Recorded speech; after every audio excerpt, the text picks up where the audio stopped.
clubs, specifically off-road clubs. Barry from Cross Training Enduro Skills and myself, Dallas, from Traction eRag, recently got together and had a long format discussion about clubs, and we asked a lot of tough questions. So Barry, I'll open her up with a question for you. Would you mind giving us a synopsis of what club life looks like in Australia? I'd have to start with that really bad joke about club sandwiches, not baby seals. And I think a bit like the baby seals, clubs are almost non-existent in Australia.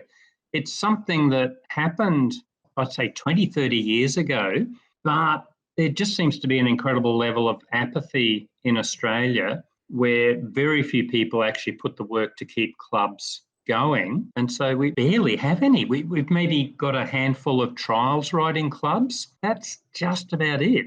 It's very different in Canada. You've just got so many in comparison. So I can speak for Canada, and I believe it spills into the United States or vice versa. I know about the landscape here in Canada, and clubs are very important here, and they liaison with the governments to keep riding areas open. And I think, at least here in Canada, this phenomenon occurs because Canadians we're all hugging the US border, the southern border, mostly just for survival, get out of the cold. But, most of us live as far south as we can. And because of that, we have a lot of pressure, population pressure on areas where guys like to ride dirt bikes because we all live down in the southern region.